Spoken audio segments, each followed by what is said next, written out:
Então, 1 Samuel, capítulo 15, nós vimos, esses tempos aí, a gente está vendo, né, várias coisas. Primeiro a gente viu a questão da consagração a Deus, depois a gente viu como Deus prova o nosso coração, depois a gente viu que é necessário a gente vislumbrar a nossa terra prometida, para que a gente possa sair do deserto, né? Muitos cristãos, infelizmente, eles acostumam a viver no deserto. Eles acham que aquilo é o que Deus tem para eles e que tá bom do jeito que tá e eles ficam ali, né? Então, muitas vezes uma doença crônica que nunca vai embora, um problema financeiro que nunca se resolve, um problema no casamento que nunca se resolve, que mais? Questões pessoais, né? Pessoas que não rompem fé dentro, né? Porque o reino começa dentro da gente, tá? Então, que acontece? Essa teologia da sandália, né? Das sandálias de Jesus, da pobreza, da humildade, né? Isso às vezes entra no coração das pessoas e elas perdem a ousadia de quererem a sua terra prometida. Elas perdem a ambição de buscar o melhor de Deus para suas vidas, né? E fé que você vê, esperança que você vê não é esperança, gente. Se eu tô vendo, eu não preciso nem ter fé. Não é verdade? Eu espero aquilo que eu não vejo. A minha esperança tem que ser naquilo que ainda não aconteceu na minha vida. É a minha terra prometida, é o que Deus tem para mim.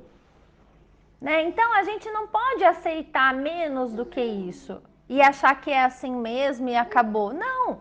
Quando as coisas estão desse jeito para nós, a gente precisa visualizar o melhor de Deus para nós e entrar em batalha espiritual. Guerra espiritual, usar as armas espirituais que a gente tem: oração e jejum e meditação na palavra. Infelizmente, as pessoas que estão no deserto, elas não têm vida de oração, elas não têm meditação na palavra, elas não têm nada disso. E elas ficam no deserto. Agora, se você ora, você vai ver o milagre. Você vai ver a mão do Senhor se movendo ao seu favor. Não é? Agora, para entrar na terra prometida, não basta apenas visualizar, como eu falei. Existem alguns princípios que nós precisamos seguir, tá? Um deles é a obediência. Então, o título dessa mensagem de hoje é Obediência, a preparação para a liderança. Porque nós somos chamados para liderar. Primeiro sobre nós mesmos, sobre a nossa carne. Né? Então a gente precisa alimentar o espírito para que a carne, a alma, as emoções nossas sejam submetidas à vontade de Deus e não a nós. E isso é difícil. Por quê? Porque nem sempre a gente concorda com as coisas que Deus diz.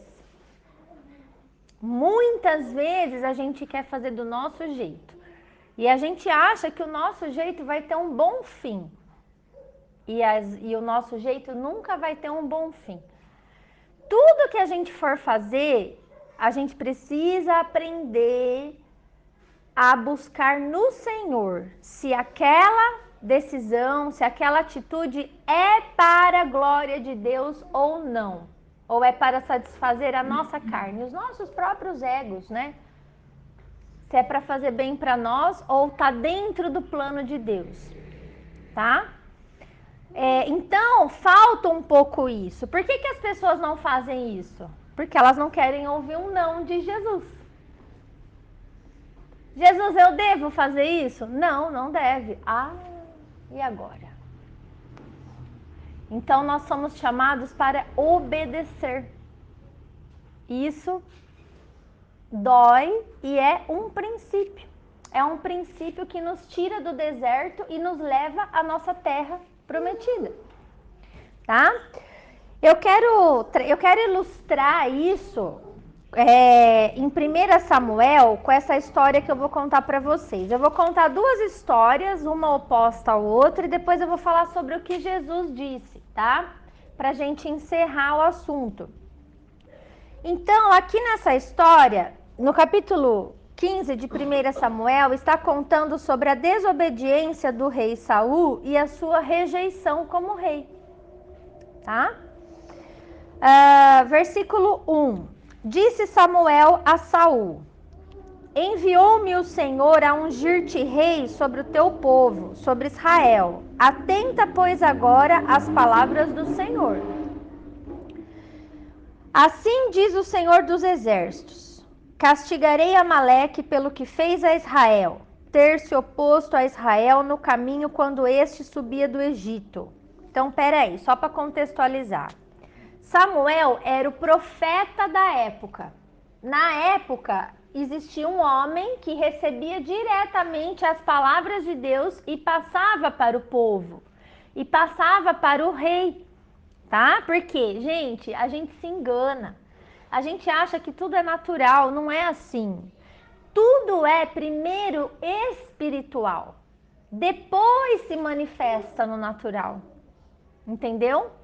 Tudo acontece primeiro no âmbito do espírito e depois se materializa no meio de nós, na terra. Então, lá, essa história, Samuel ele vem lembrando Saul o seguinte: Saul, se você é rei, é porque Deus te fez rei. Só que você precisa atentar às palavras do Senhor para a sua vida. Não se desvie das palavras do Senhor, porque você só é o que você é por causa do Senhor. E isso vale para todos nós. E aí ele fala assim: você vai contra Amaleque, contra os amalequitas, e você vai destruir, exterminar esse povo da terra.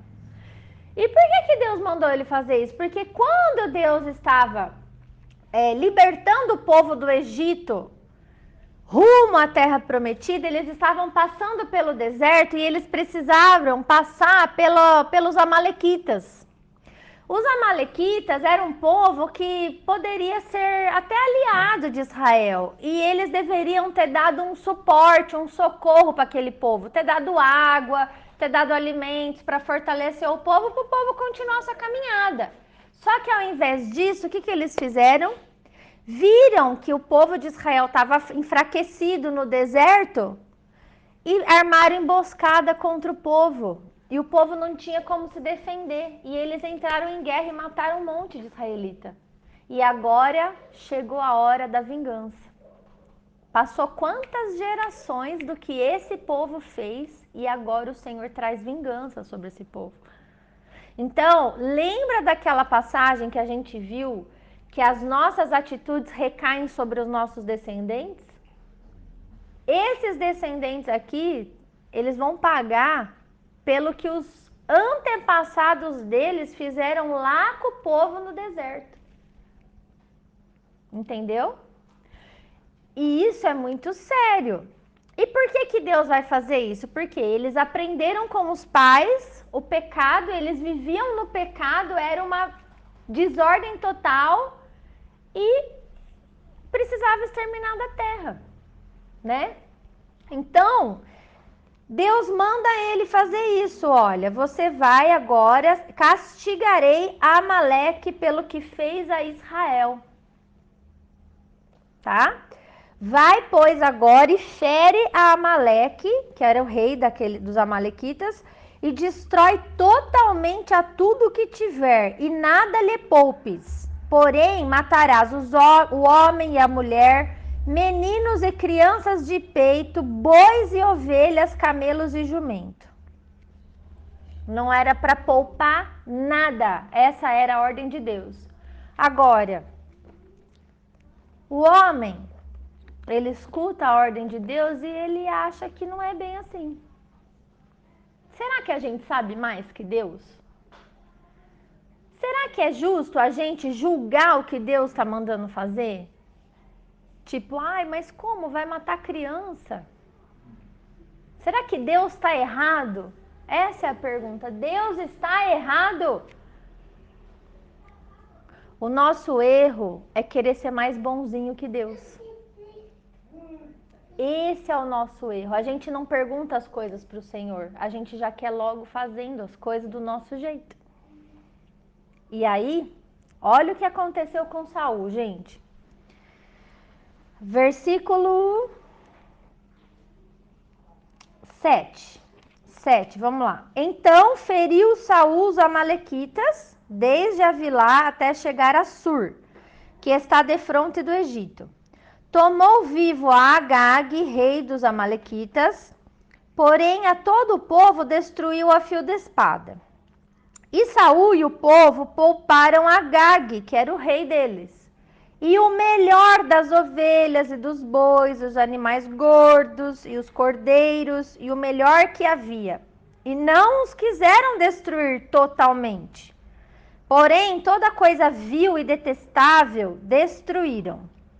Então veio a palavra do Senhor a Samuel, o profeta, dizendo assim: arrependo-me de haver constituído Saul rei, porquanto deixou de me seguir e não executou as minhas palavras. Então Samuel se contristou e toda a noite clamou ao Senhor. Gente, a obediência, ela não é pela metade. Ou a gente obedece a Deus, ou a gente não obedece. Não adianta a gente chegar e falar, ai, mas eu fiz isso. Não, mas você fez pela metade. Você fez do seu jeito, não do jeito que Deus determinou, né? Ah, mas como que eu vou saber o que Deus determina? Vai ler a Bíblia. Tudo está na Bíblia, tudo, qualquer área da nossa vida está na Bíblia. A gente pode até pôr o assunto no Google hoje em dia e ele já dá todos os versículos para a gente achar, sabia?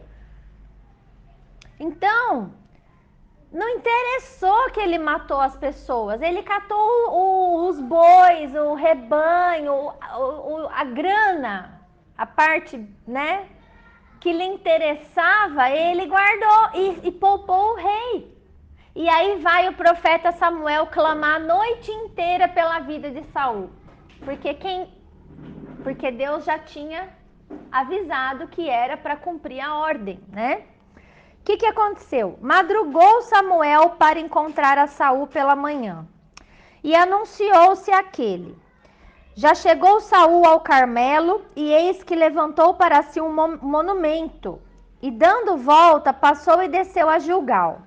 Veio, pois, Samuel a Saul, e este lhe disse, olha o que Saul falou, né? Então, imagina, Saul era rei, gente, e Samuel era um profeta.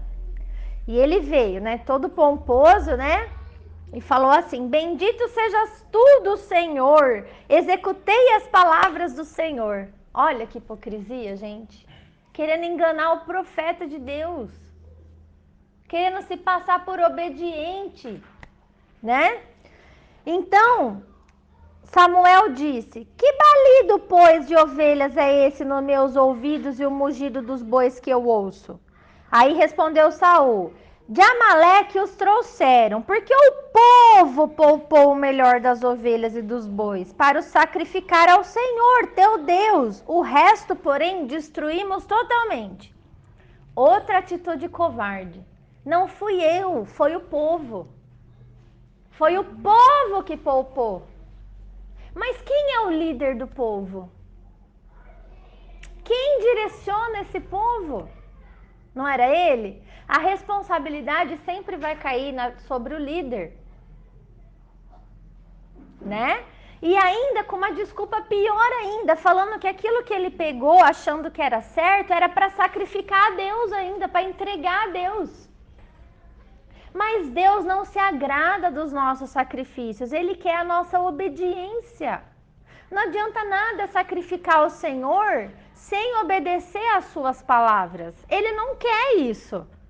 Já está mais que provado isso na Bíblia, entendeu? Mais vale obedecer do que sacrificar, tá? Então ele culpou o povo. Aí é aí que eu falo para vocês a importância da liderança, a obediência para preparar, é a preparação para a liderança. Porque primeiro, para você se tornar um líder, primeiro você precisa liderar a si mesmo. Você precisa aprender a obedecer. Você precisa se dobrar na vontade de Deus, porque senão você não vai conquistar nada. Depois, quando você aprender a se dominar em obediência ao Senhor, dominar a sua carne, se lançar na vontade, no centro da vontade de Deus, você vai conseguir inspirar outras pessoas a fazerem isso também. Porque você vai ver que não é um caminho ruim, pelo contrário, é bênção, é o que dá certo, é o que leva para a vida, é o que tira aquela a perturbação da nossa cabeça, é o que nos dá a paz, a verdadeira paz, né? Então é isso, tá? Então aí, bom, vamos lá, no versículo 16. Então disse Samuel a Saul: espera e te declararei o que o Senhor me disse esta noite. Respondeu-lhe Saul: fala.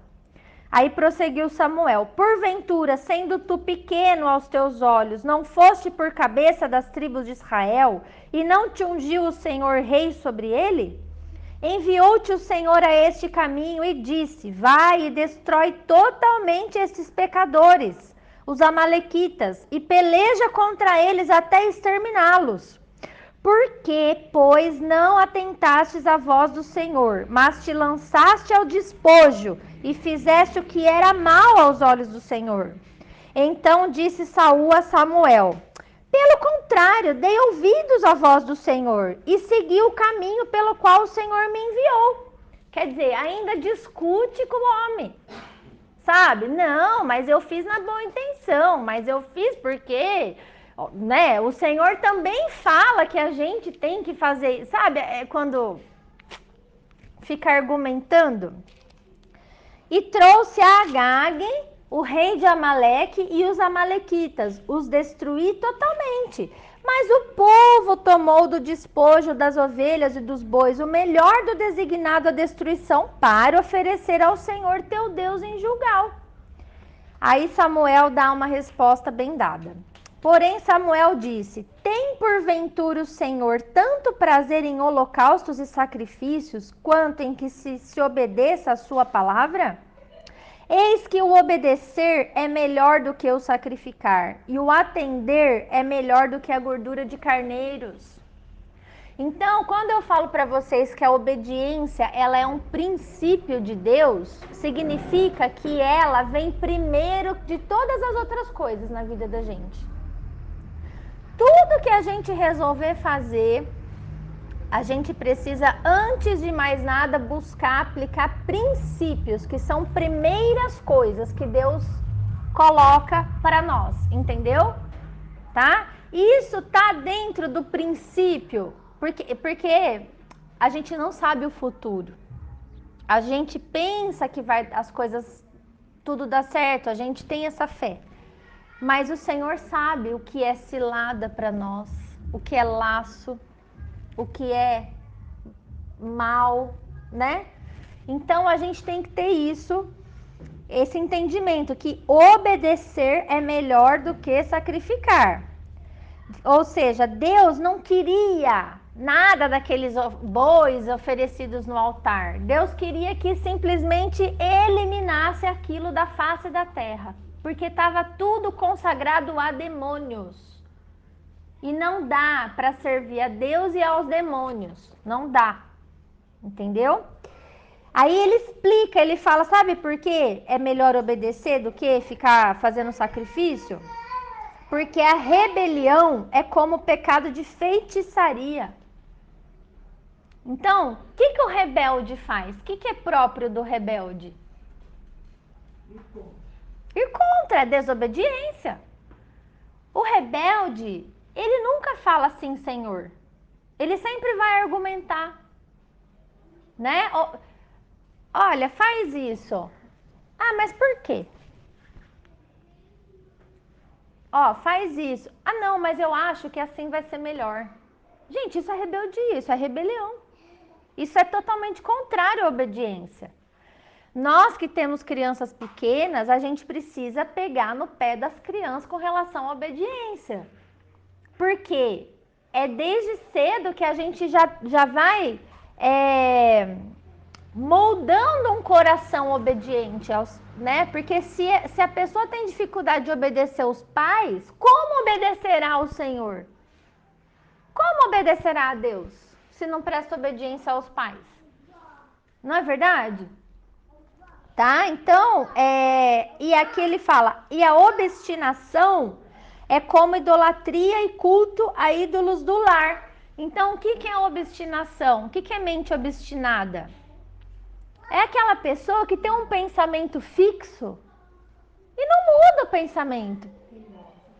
Teimosa, é uma pessoa que é obstinada, sabe aquela pessoa que fala, eu sou assim, vou ficar assim e vou morrer assim? Não importa o que me digam, não importa o que eu ler na palavra, por exemplo. Eu sou Gabriela, né? Gabriela, exatamente. Eu nasci assim, eu cresci assim. Isso é obstinação de mente.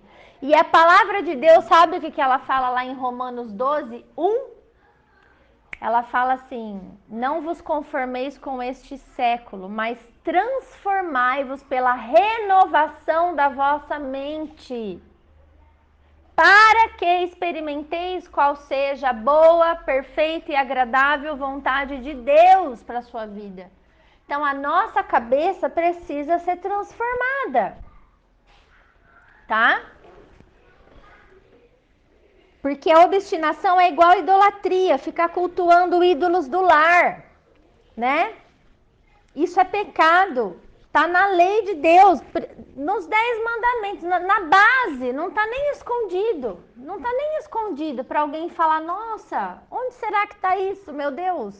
Não, tá nos 10 mandamentos. O primeiro mandamento, não prestará culto, não se dobrará a imagem de escultura.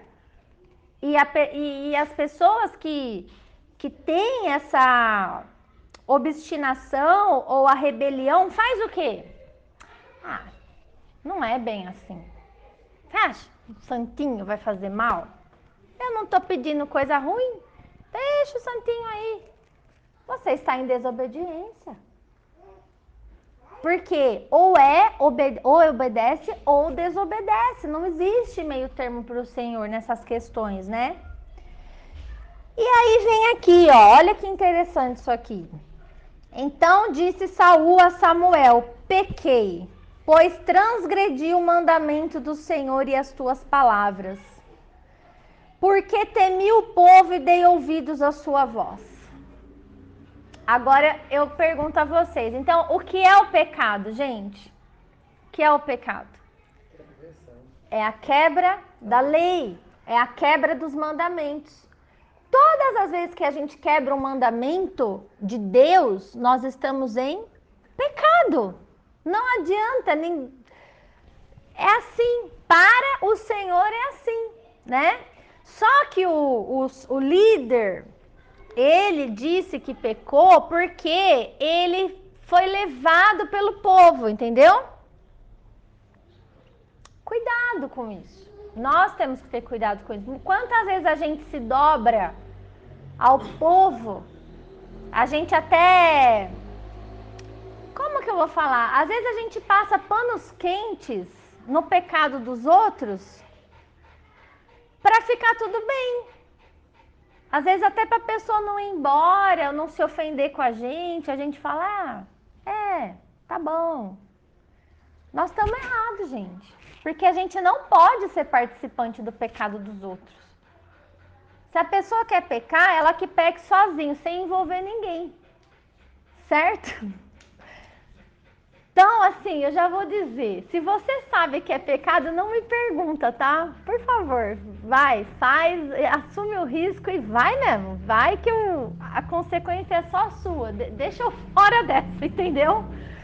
Gente, é difícil, as pessoas vêm falando com a gente as coisas, não é?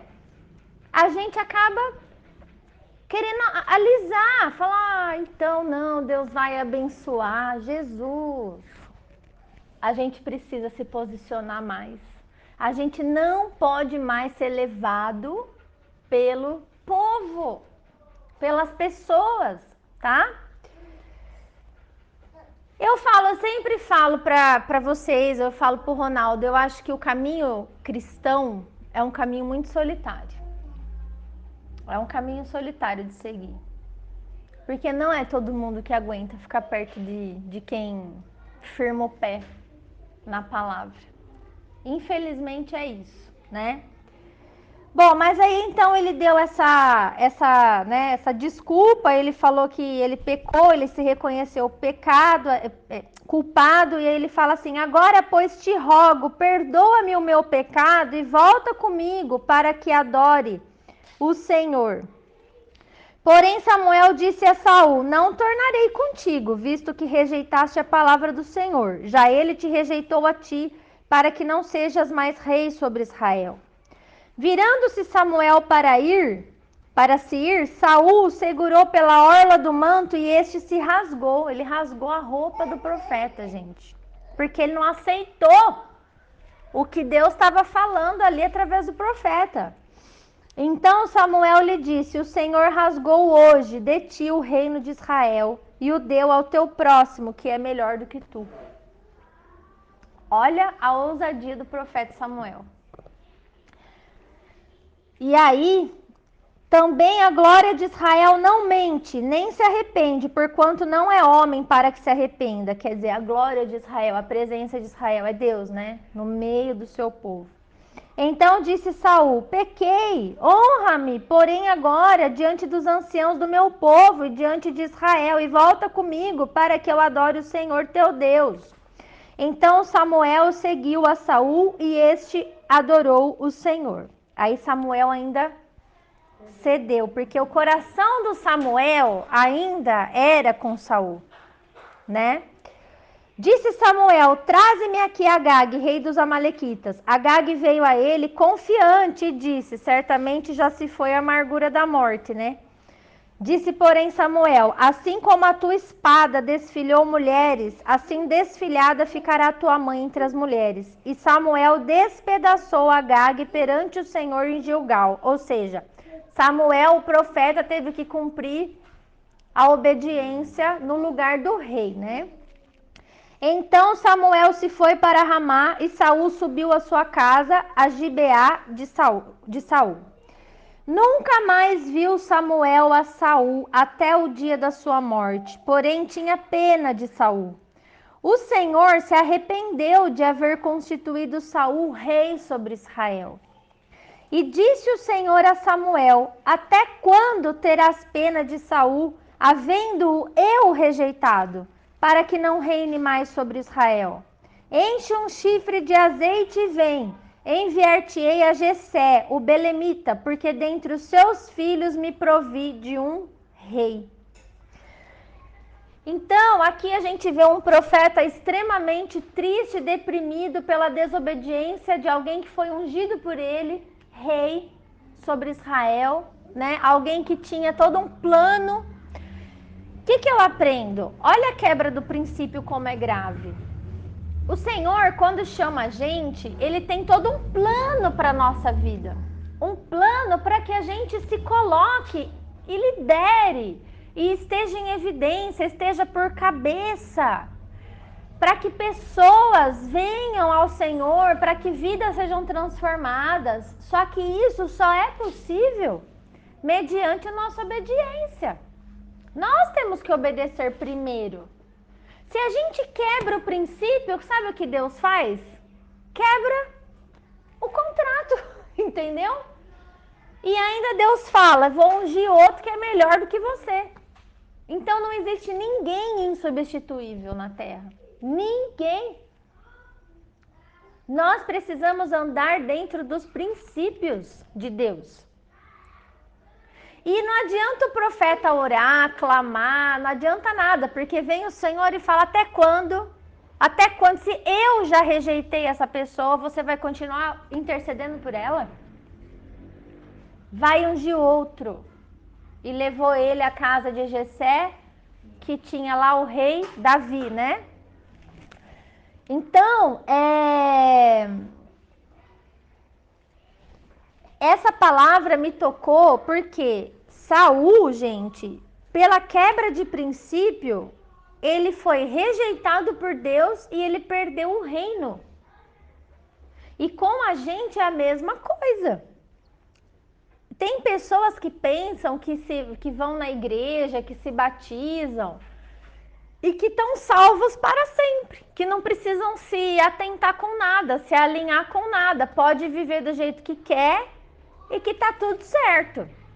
Mas a palavra de Deus diz que a gente pode sim perder a nossa salvação, se a gente andar em desobediência contra Deus, tá?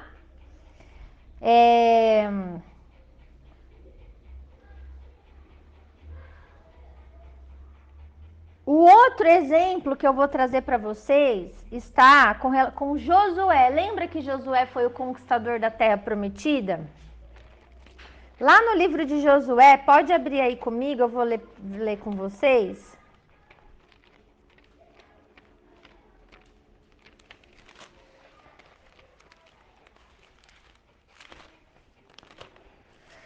Josué, gente, ele viveu um chamado, né? Ele era um servo de Moisés e pelas atitudes, pelos princípios que ele aplicava como servo, como um simples servo, o Senhor promoveu Josué a estar no lugar de Moisés, como um líder, né? Daquele povo. E quando Josué estava triste, interessante que o Josué, ele não chamava Josué, né? Ele chamava Oséias. E Moisés mudou o nome dele para Josué. Olha isso. Então, por quê, né? Porque Oséias significa salvação. E Josué significa o Senhor salva. Então, olha. Capítulo 1 de Josué. Tá? Então, o que significa isso, né? Até no nome foi colocado para Josué, olha, você não é nada, meu filho, é o Senhor que vai te salvar, entendeu? Se você permanecer nos princípios, você vai conquistar a terra, você vai levar esse povo com você a conquistar a terra, permaneça nos princípios. E aí a primeira coisa que Deus fala com ele, aqui no capítulo 1, é a receita do bolo para todo mundo que é chamado. Capítulo 1, versículo 1. Sucedeu depois da morte de Moisés, servo do Senhor, que este falou a Josué, filho de Num, servidor de Moisés, dizendo assim: Moisés, meu servo, é morto. Dispõe-te agora, passa esse Jordão, tu e todo este povo, a terra que eu dou aos filhos de Israel. Gente, Josué passou o Rio Jordão a seco. O Senhor abriu o Rio Jordão para esse povo passar. Vocês acreditam? Da mesma forma que ele abriu o Mar Vermelho para Moisés passar, ele abriu o Rio Jordão para Josué passar com o povo. Olha que coisa linda, o mesmo milagre praticamente, né? Todo lugar que pisar a planta do vosso pé, vô-lo tenho dado, como eu prometi a Moisés. Desde o deserto do Líbano, desde o deserto e o Líbano, até o grande rio, o rio Eufrates, toda a terra dos heteus e até o mar grande, para o poente do sol será o vosso limite. Ninguém te poderá resistir todos os dias da tua vida. Como fui com Moisés, assim serei contigo, não te deixarei e nem te desampararei. Olha que promessa linda, né? Sê forte e corajoso, porque tu farás esse povo herdar a terra que sob juramento prometi dar a seus pais. Tão somente, ó a receita do bolo, seja forte e muito corajoso para teres o cuidado de fazer segundo toda a lei que meu servo Moisés te ordenou. Dela não te desvies, nem para a direita, nem para a esquerda, para que sejas bem-sucedido por onde quer que andares. Não cesses de falar deste livro da lei, antes medita nele dia e noite. Conheça essa palavra, né? Para que tenhas o cuidado de fazer segundo tudo quanto nele está escrito. Então farás prosperar o teu caminho e serás bem-sucedido.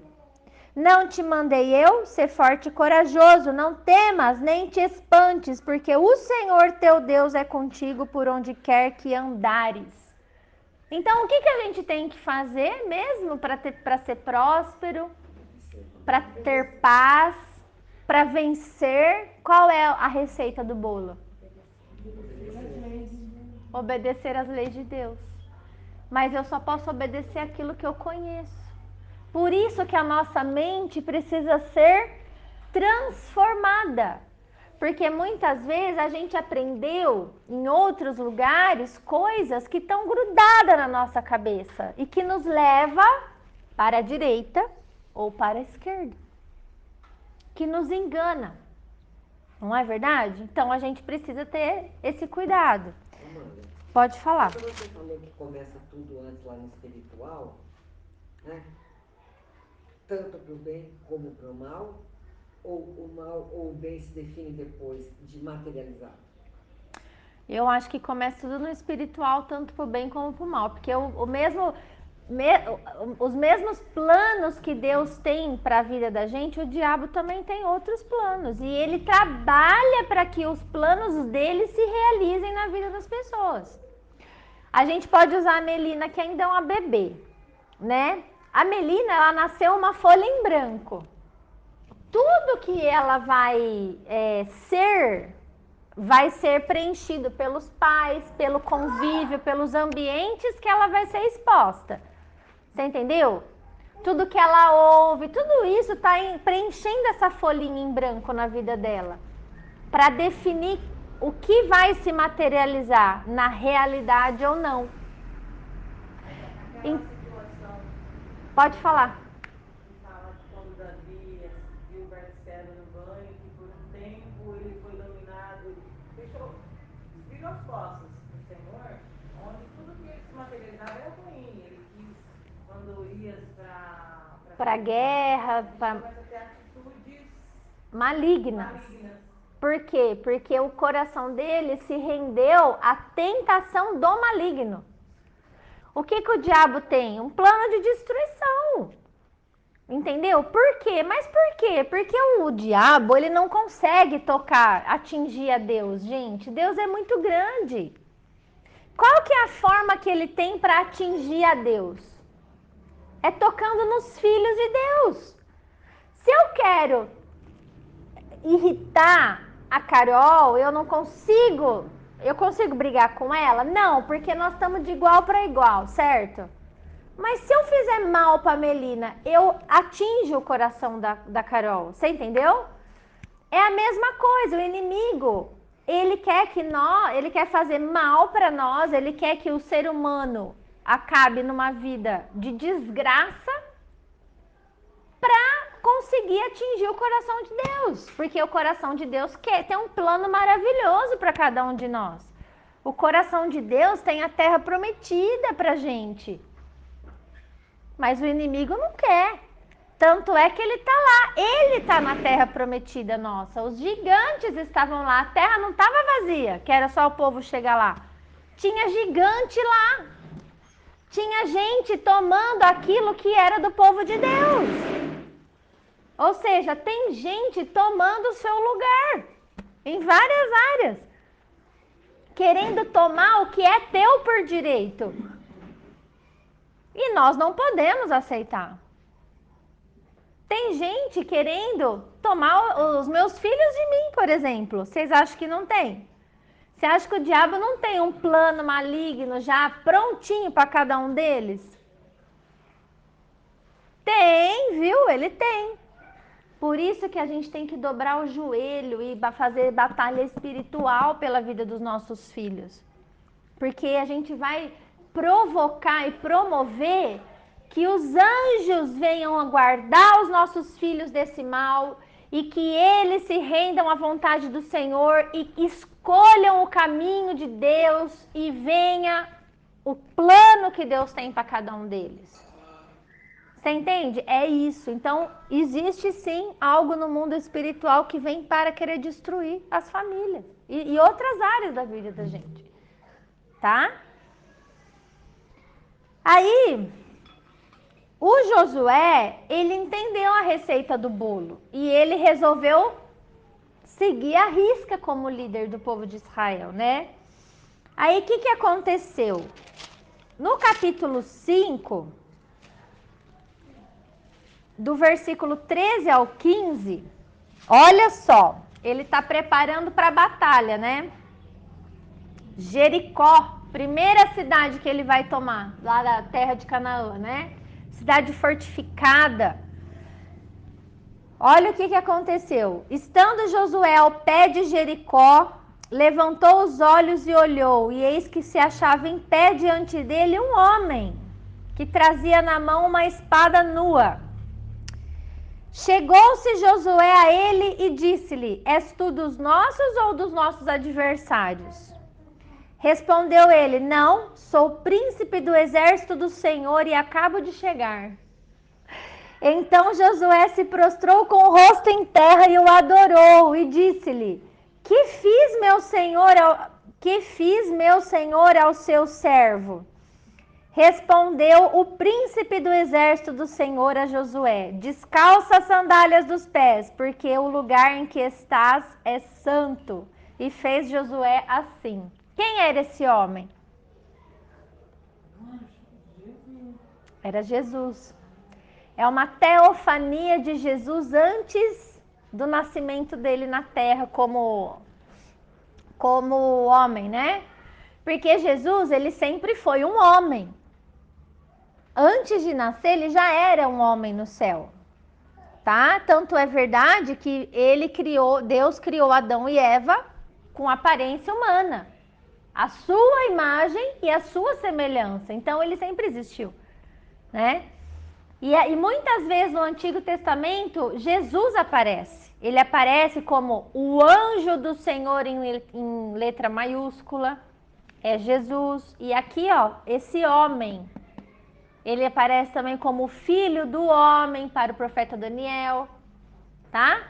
Então, quando ele fala assim, descalça as sandálias, por que eu sei que é Jesus? Por causa dessa frase. É a mesma frase que Deus disse a Moisés, quando Moisés chegou na sarça ardente.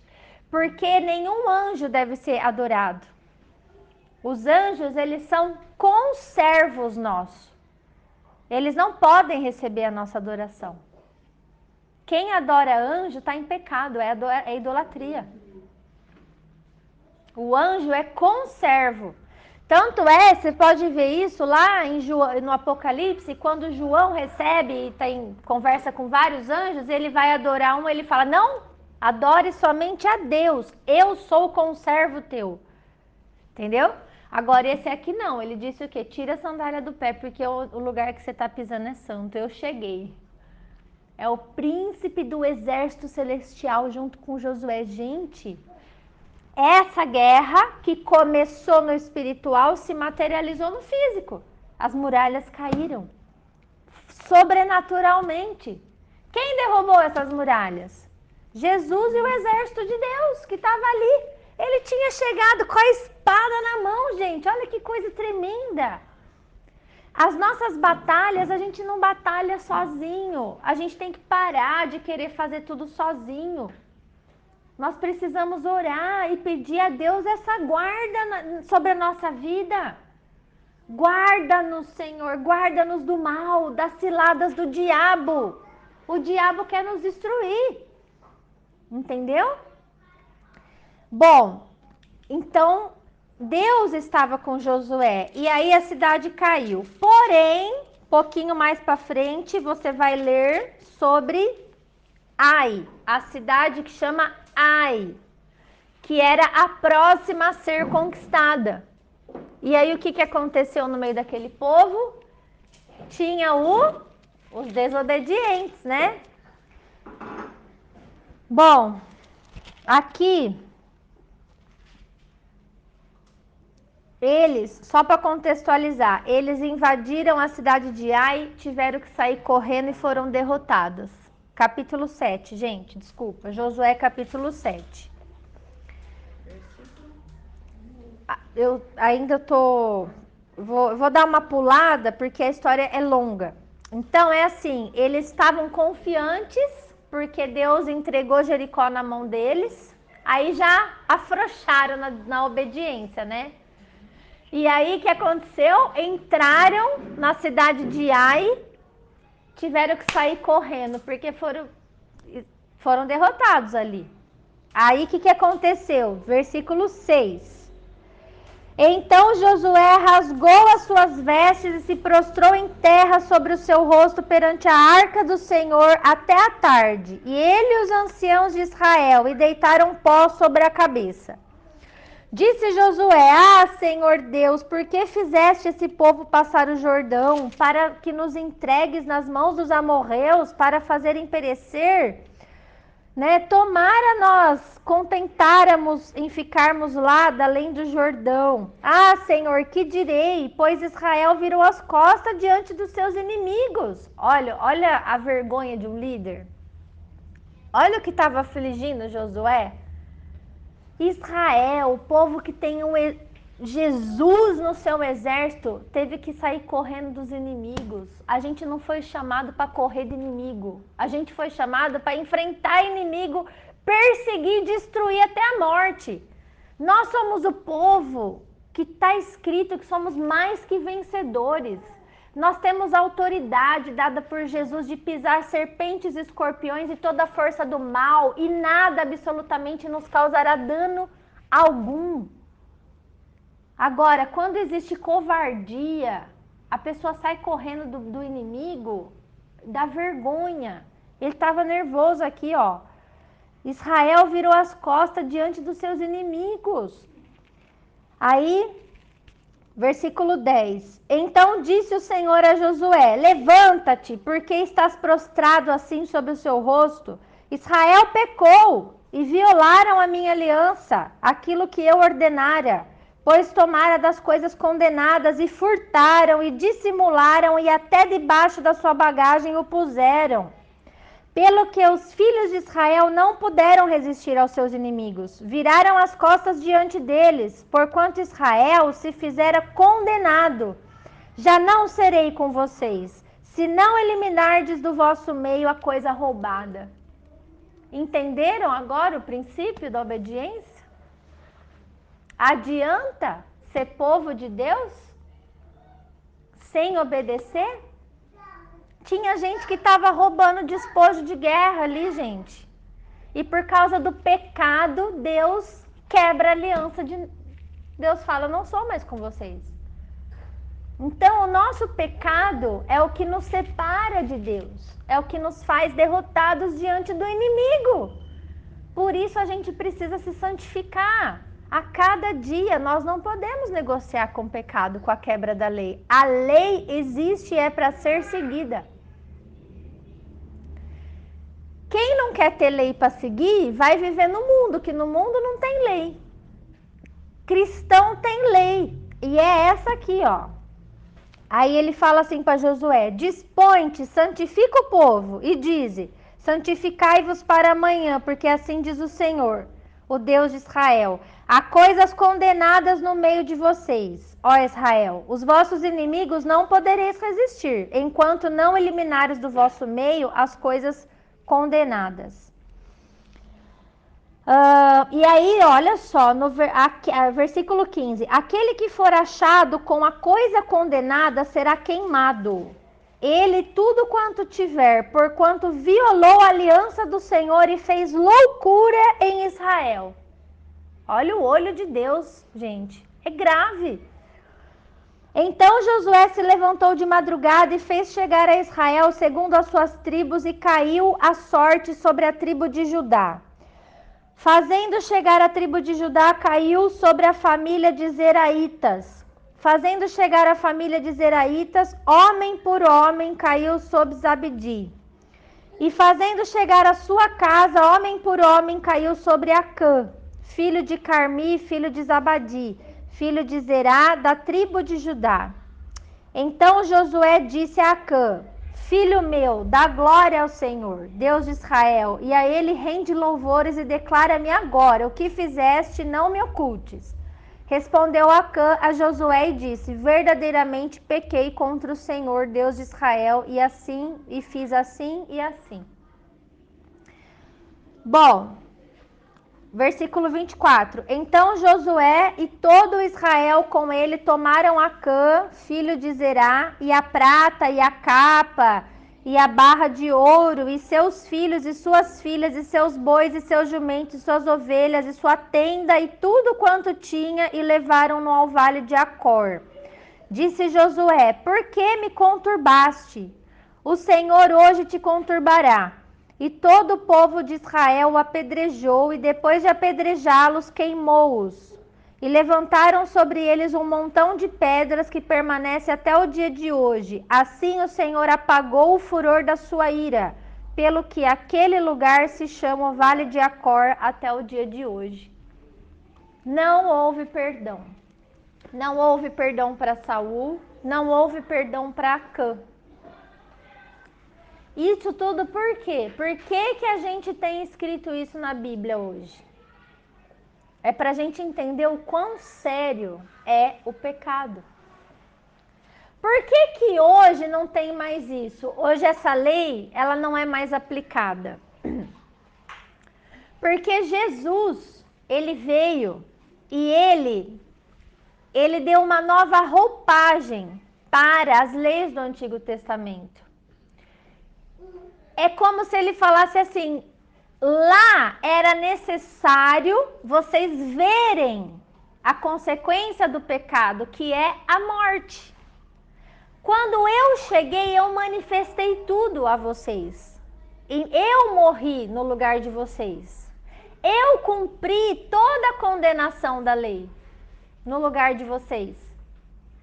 Mas quem quiser continuar na desobediência e no pecado, já está morto espiritualmente. A gente não precisa matar ele agora. Vocês entenderam? Ele vai morrer e depois não vai ser salvo. Entendeu? Então foi isso que mudou só. Tá? Porque a vontade de Deus é que nenhum se perca, que todos cheguem a essa santificação. Hebreus está escrito: sem santificação ninguém verá o Senhor. A santificação, ela está ligada ao princípio da obediência, tá? Bom, sobre isso, eu vou trazer para vocês alguns textos sobre Jesus falando essa questão da obediência também, tá?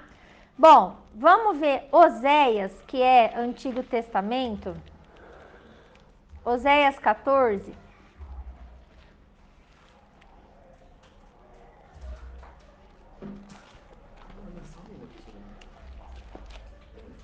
Pessoal, vocês estão com frio? Quer que feche a porta? Não? A menina está com frio? Não?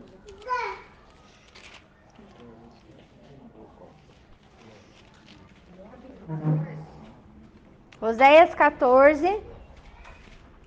Pode puxar, cara.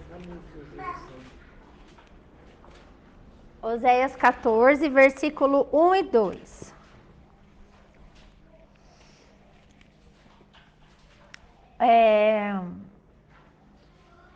Hoje eu estava vendo uma pregação e o rapaz falou uma frase que é muito verdadeira e que quase ninguém fala assim.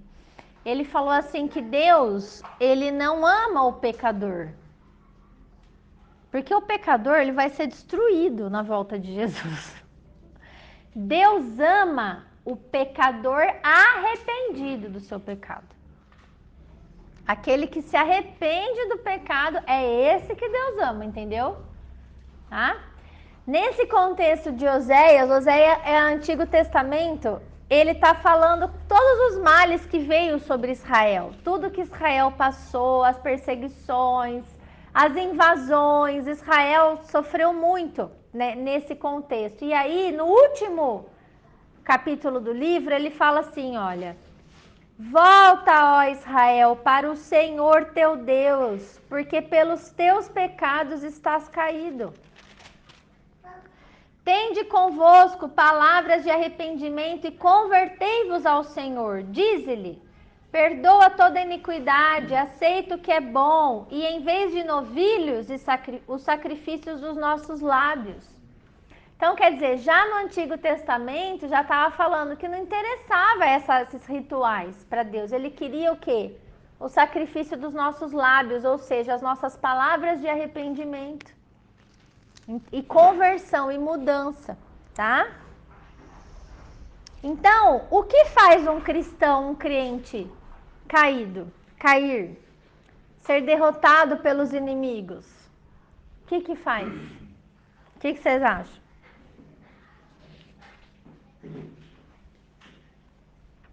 Qual é a causa? É porque Deus é mau? Deus abandonou? Desobediência, quebra da lei. Tá? Vamos ver o que Jesus falou aqui. Lucas 18 a 20. Tem muitas pessoas que confundem um pouco essa questão da lei. As pessoas pensam que Jesus, ele reduziu tudo a só 2 mandamentos. Amar a Deus sobre todas as coisas, né? Amar a Deus de todo o coração, de toda a alma, de todo o entendimento, e amar ao próximo como a ti mesmo. Na verdade, o que Jesus fez foi um resumo de toda a lei. Porque aquele que ama a Deus e ama o próximo, ele é cumpridor de toda a lei do Antigo Testamento. Foi isso que Jesus disse. Mas ele não veio para abolir a lei, ele veio para cumprir a lei. A lei não foi revogada. Então, o Deus do Antigo Testamento é o mesmo Deus do Novo Testamento, não tem essa. Algumas leis foram revogadas, por quê? Porque eram leis cerimoniais. Por exemplo, as leis referentes ao templo lá em Israel foram revogadas por quê? Porque não tem mais templo. Porque tem só pedra sobre pedra agora. Como que vai ser cumprida essas leis lá se não tem mais? Mas e quando Jesus Cristo voltar e reedificar o terceiro templo? O que vai acontecer com as leis do Antigo Testamento? A palavra de Deus revela que ele reinará sobre a terra e será sacerdote sobre a terra. Haverá sacrifícios no templo. Tudo de novo. A lei não... Deus é um só. Então, hoje, a gente não precisa cumprir determinadas leis que eram cerimoniais, porque não tem como cumprir. Mas as outras que dá para cumprir, essa a gente foi chamado a cumprir. E aí eu vou mostrar para vocês umas 3 passagens provando isso para vocês, de que Jesus, ele veio dar uma interpretação mais correta sobre a lei. Aqui em Lucas 18, 18 e 20, olha só que interessante essa passagem. Certo homem de posição, homem rico, importante, né? Perguntou-lhe: bom mestre, que farei para herdar a vida eterna? Respondeu-lhe Jesus: por que me chamas bom? Ninguém é bom, senão um, que é Deus. Já começa aí, né? Sabes os mandamentos? Não adulterarás, não matarás, não furtarás, não dirás falso testemunho, honra teu pai e tua mãe. Olha a resposta de Jesus. Foi isso que ele falou para o homem. O que eu faço, Jesus, para herdar a vida eterna? Ué, cumpre a lei. Você não sabe os mandamentos? É só você cumprir. Então, Jesus não veio para abolir a lei do Antigo Testamento, né? Mateus capítulo 5, vamos ver o que Jesus fala.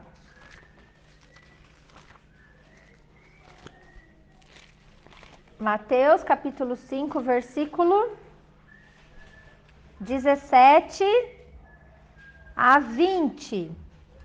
Adalto, você tem a minha tradução, manda bala aí.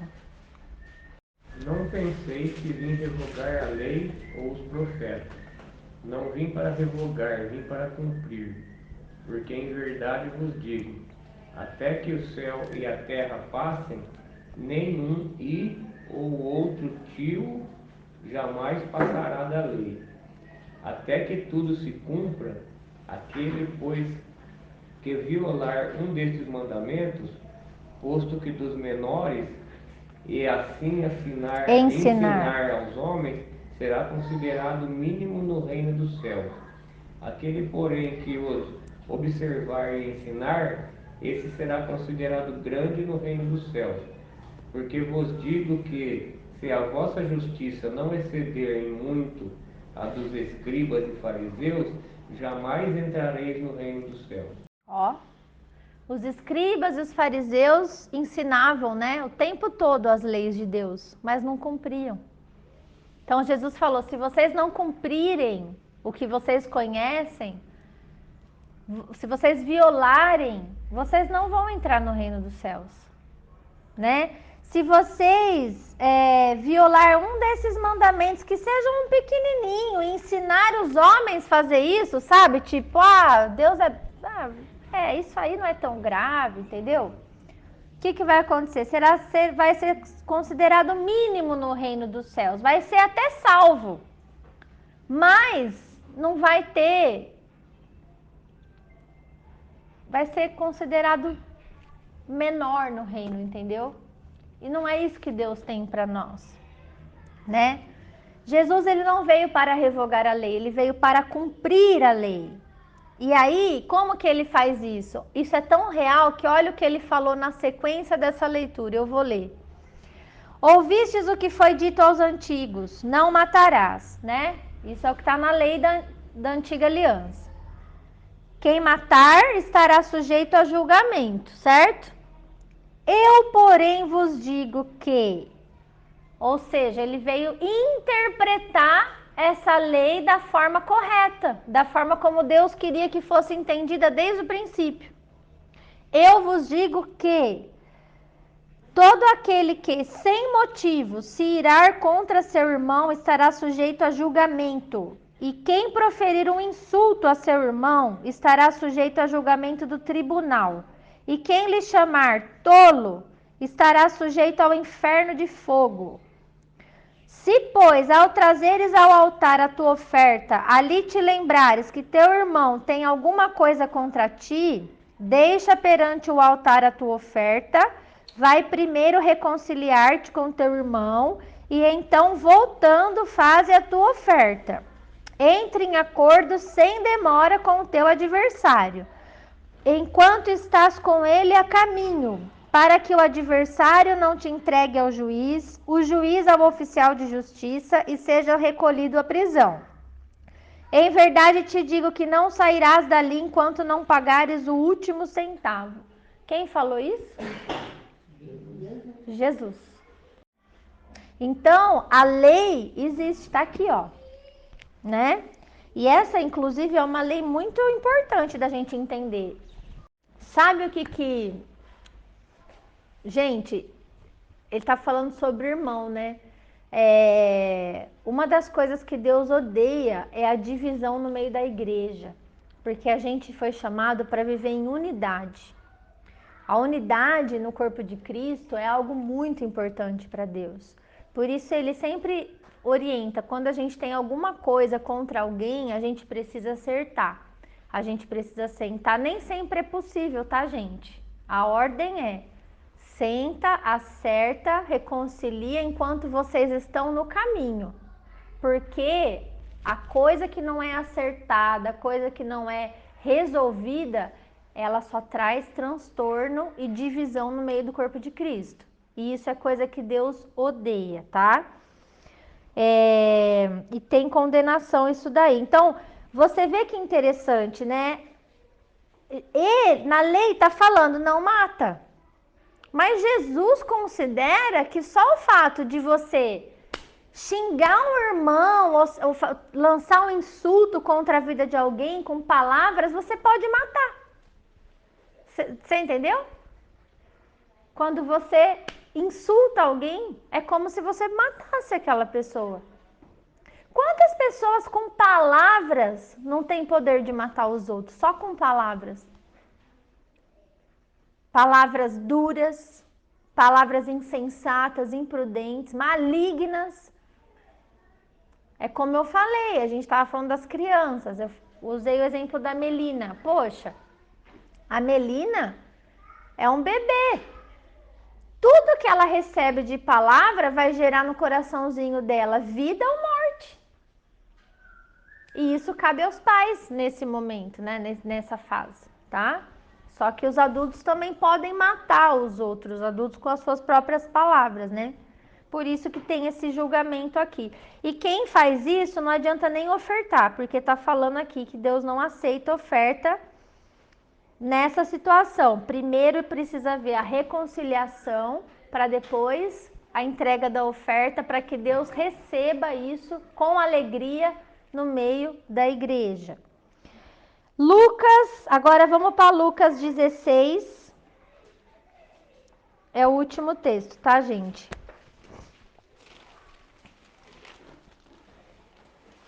Mateus e Lucas 16, versículo 13 a 17. Então diz assim. Vamos do 10 em diante para contextualizar bem. Jesus está ensinando, ele está falando a parábola do administrador infiel, tá? Ele diz assim, olha, quem é fiel no pouco também é fiel no muito. E quem é injusto no pouco, em questões pequenas, também é injusto em questões grandes, né? Se, pois, não vos tornardes fiéis na aplicação das riquezas de origem injusta, quem vos confiará a verdadeira riqueza? Se não vos tornardes fiéis na aplicação do que é alheio, quem vos dará o que é vosso? Ninguém pode servir a dois senhores, porque ou há de aborrecer-se de um e amar o outro, ou se devotará a um e desprezará o outro. Não podeis servir a Deus e às riquezas. Os fariseus, que eram avarentos, ouviam tudo isso e o ridicularizavam. Mas Jesus lhes disse: vós sois o que vos justificais a vós mesmos diante dos homens. Mas Deus conhece o vosso coração, pois aquilo que é elevado entre os homens é abominação diante de Deus. A lei e os profetas vigoraram até João, e desde esse tempo vem sendo anunciado o evangelho do reino de Deus, e todo homem se esforça por entrar nele. E é mais fácil passar o céu e a terra do que cair um tio sequer da lei. Então, o que ele confirmou aqui? É claro que até João vigorou a antiga aliança. Era o que direcionava o povo? A lei e os profetas, que Deus falava através dos profetas. Mas a partir de João que veio Jesus, então o que direciona o povo? As palavras de Cristo, que não tem nada diferente da lei do Antigo Testamento. Entendeu? Por isso ele reforça, não passará um tio sequer da lei, né? E ele está falando que os fariseus eram pessoas que eles queriam fazer as coisas do jeito deles e eles ficavam justificando eles mesmos. Ah, mas eu fiz isso por causa disso, por causa daquilo, porque eu pensei assim, porque eu pensei assado, porque não sei o quê. Só que o que ele falou? Para! Deus conhece o coração seu, ele sabe exatamente qual é a sua intenção. No caso deles, eles eram avarentos mesmo. Não tinha justificativa para o que eles faziam. Eles, né? Certo? Então, o Senhor, ele traz esse entendimento para nós como um princípio básico para nos preparar para a liderança de nós mesmos em primeiro lugar e depois das pessoas que Deus vai nos dar. Porque quando a gente se torna um exemplo, a gente se torna um líder. Não é? Não tem uma frase que fala, nasce um filho, nasce uma mãe? É assim, quando você traz alguém para Jesus, nasce um filho seu no mundo espiritual. É alguém que é para você cuidar. E aí você precisa cuidar primeiro de si mesmo para depois poder cuidar dos seus filhos no mundo, no reino espiritual, entendeu? E sem levar em conta esse princípio da obediência à palavra, não vai ter sucesso, porque Deus não será conosco. Ele só vai estar com a gente se a gente não se dobrar, não negociar com a palavra de Deus. Não negociar. Ah, mas a pessoa vai ficar chateada. Vai. Ah, mas ela vai chorar. Vai, chora. Chora 2, 3 dias. Ela tem que passar por esse processo. É necessário. Eu chorei pelo meu pecado, por que o outro não pode chorar pelo pecado dele? Errou, chora, vai aos pés de Jesus, se arrepende, levanta, enxuga a lágrima e bola para frente. Vai ser vitorioso, vai conquistar. Mas porque a pessoa vai ficar chateada, ou vai chorar, ou vai achar ruim, nós não fomos chamados para adular ninguém. Nós somos chamados para servir a Deus verdadeiramente. Amém?